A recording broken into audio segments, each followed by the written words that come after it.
Hi guys, Adam here as usual. Thanks again for checking the videos out. Now this may sound like a strange title, scale patterns for legato, but let me sort of explain a little bit about what I mean, because surely you can use any scale pattern you want for legato, and that's exactly true. But let me explain a little bit about what I mean. So it kind of goes without saying that if you're an alternate picker, and I am not an alternate picker, that to sort of make it life a little bit easier for yourself, it's kind of best if you treat the strings, if you play sort of an even amount of notes per string, so for example 2 or 4, because then you don't need to focus on changing the angle of the pick, changing the direction of the pick. It kind of happens automatically. So 2 strings, for example.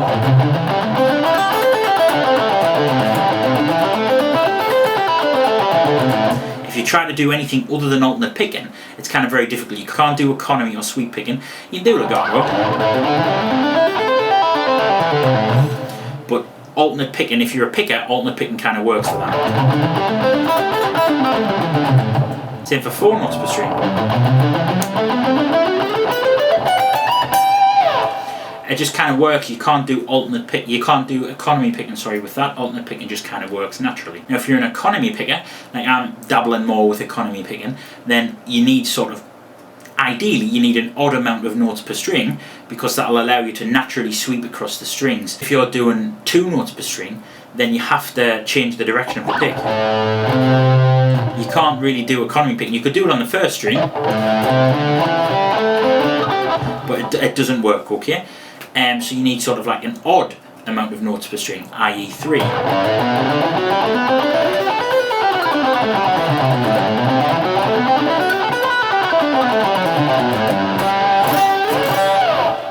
Yeah, 3 works perfectly, or if you were an absolute monster and you used your thumb, you could maybe try 5.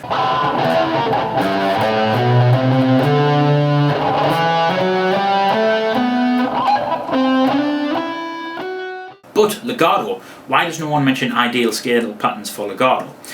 Well, that's because you don't really need to think about it too much, because legato, your left hand kind of does all the talking. You don't need to worry about your right hand, so you don't need to worry about sort of any kind of synchronization. So it's true that you can do sort of any kind of sequence. 3 notes per string works great for legato.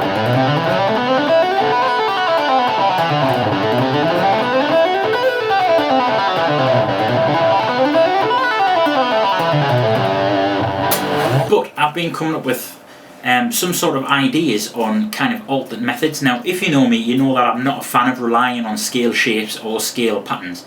I tend to prefer my students think. Just so if I say we're playing in G major over a G major chord, for example, I'd rather my students see the notes on the neck and connect them in sort of varying ways, aim for the notes they want, not necessarily rely on patterns, scale shapes or patterns to get you there. However, they do have their uses for building up left hand dexterity, just to let your fingers kind of do the talking. So here's a couple of scale patterns that I've sort of come up with, okay? And it's by grouping the strings into different kind of amount of notes per, okay? So the first one I call is the 3-2 pattern. And this works quite good for legato, and it's good for just 2 octave kind of scale runs, scale parts. Again, all of these will work for alternate picking if you're an alternate picker. So just because this video is titled legato doesn't mean it's only for legato. If you do alternate picking, if you do 2-handed tapping, whatever technique you use, other than economy picking, whatever technique you use, it's kind of going to work for that as well. But I'm focusing it mainly on legato because that's my main style of play, to be honest. Legato is my main technique. Yeah, so the first pattern is the 3-2. Let's do this in A major. This is the 3-2, so you're going for 3 notes per string, then 2, then 3, then 2, then 3, then 2. Okay, so on the first string, you want to play 3 notes, then 2, then 3, then 2, then 3, then 2.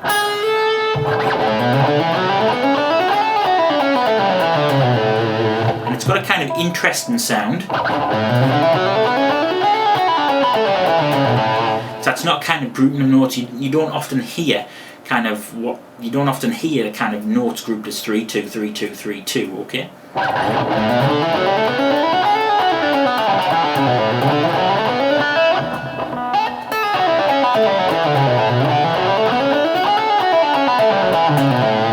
Oh, a random burst of sun through the clouds there. And it's going again. Yes, you don't often hear that, so that's an interesting one. So what we do in the key of A major, that's 5-7-9, and on the A string 5-7, on the D string 4-5-7, G string 4-6, B string 3-5-7, E string 4-5.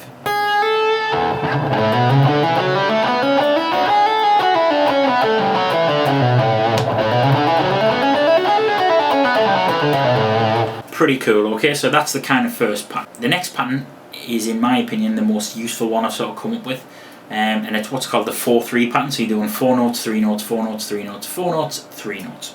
Okay, and the brilliant thing about this is, for your standard diatonic, for your standard 7-note scales, you play all 7 notes on 2 strings.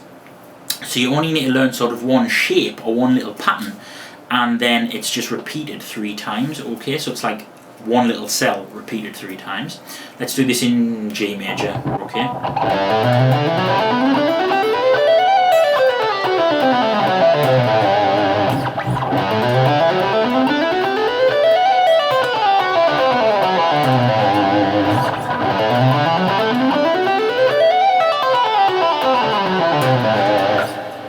And that one's got a long kind of slippy sound, and that's using now 3 octaves. A more familiar sound, the kind of 4-3 idea, is not as sort of obscure as the 3-2. But if you're doing legato, the idea is you shouldn't really hear when you're swapping strings, but I'm not Holsworth, you know what I mean. You only really need to learn one sort of pattern, and that is on the first string you have 3, 5, 7, and then slide up to 8.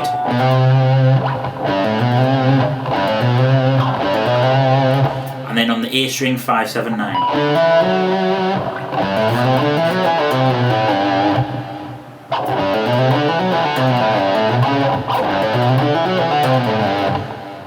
Okay, and then you repeat that. So on the D string it's the same pattern, 5, 7, 9, 10. On the G string 7, 9, 11. On the B string 8, 10, 12, 13. And then on the E string 10, 12, 14. And if you want to complete the scale or start the pattern again down over, just slide up again, finish on the G.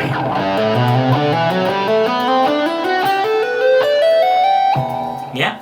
Now coming down, I like to change it slightly. So coming down, when we get to the B string, when we get this 13, instead of using my little finger, I'm going to use my ring finger. And rather, so basically when you're going up, I like to have 3 notes, slide, 3 notes, 3 notes, slide, 3 notes, 3 notes, slide. So 3 notes, slide, 3 notes, 3 notes, slide, 3 notes, 3 notes, slide, 3 notes. Yeah? When I'm coming down, I want to repeat that pattern, so I don't want to play the scale exactly in reverse. Otherwise I would have slide, 3 notes, 3 notes, slide, 3 notes. Okay? I don't want that, I still want 3 notes slide. So you come down, so you go 3 notes, slide, 3 notes, slide. I just think the slide sounds better at the end of the cell rather than at the beginning, but it's entirely up to you, both sound good. So for an example, if I put, so going up over, firstly he's the slide at the beginning of the cell. It does sound quite good, but I prefer it at the end. Both have a slightly different sound, it just depends where you want the slide to lie. You can kind of get cool results by putting slides at the beginning of the cell and at the end of the cell. Okay, so that's basically it.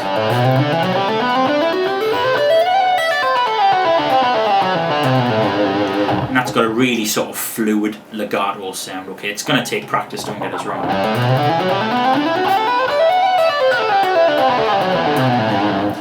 So the interesting thing about that kind of 4-3 cell, the 4-3 pattern, is that for every scale I've tried, it works symmetrically, okay? So that was the major scale. Let's try, I don't know, let's try Phrygian.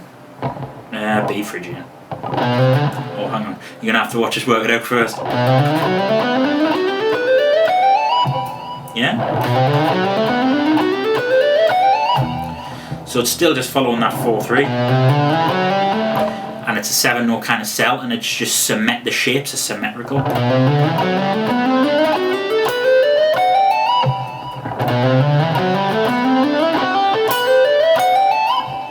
that's going to work for everything. Let's try, I I don't know, what else can we try? G Lydian?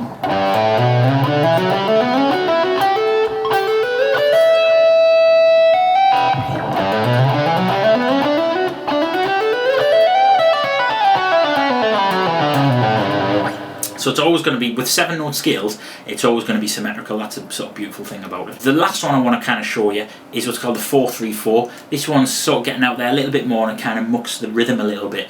Don't use this one as often, but it's still quite a cool sound. Let's just stick in G major so you can hear how it compares to the 4-3. So this time, instead of going 4-3, 4-3, 4-3, we're going 4-3-4, 4-3-4. So it's splitting the guitar in half this time.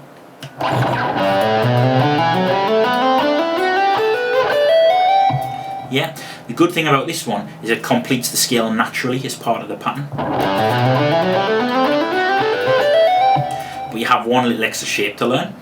So similar to last time, 3-5-7, slide 8, 5-7-9, then 5-7-9, slide to 10, and then start again. So 7-9-11, slide to 12.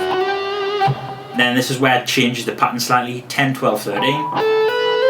And then 10, 12, 14, slide to finish.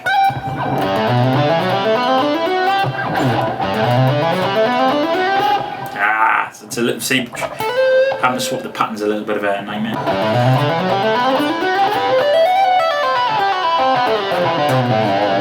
So that's it, guys. That's kind of the sort of few different patterns that I tend to use. To be honest, I don't actually use them that often, but it's something I like to teach students when we're kind of studying modules or whatever on technique, especially when we're studying legato. It can be an interesting way of looking at things, and it can open up entirely new licks.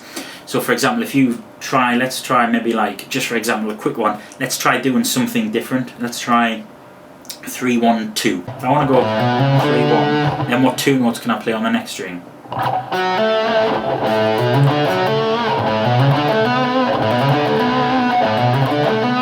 So then instead of worrying about the kind of melody, instead of worrying about the actual pitch of the note so much, just focus on kind of the pattern, getting the pattern right. So 3-1-2, 3-1-2, 3-1-2. And you can open up some really cool sort of vertical licks.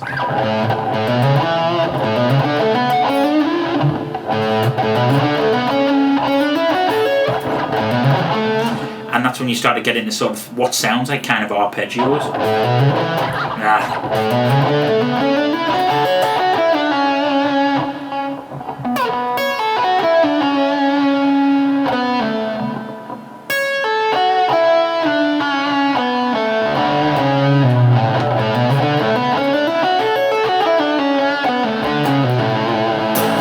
So that's it, guys. So like I said, don't rely on these patterns, don't let them rule your playing, because otherwise you'll become a 3-note per string shredder just over and over again, you know what I mean?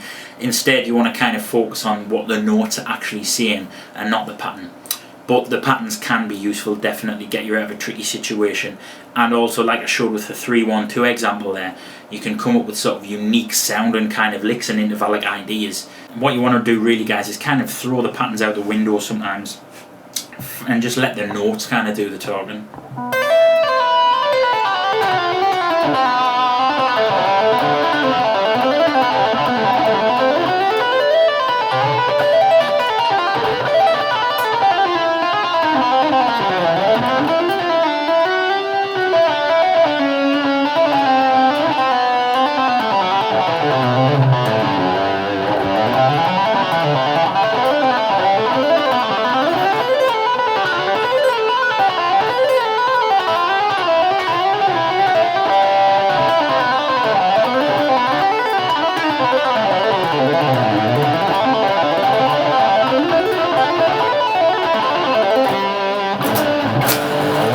Thanks for checking it out, guys. Hope that helps. Plenty more videos to come soon.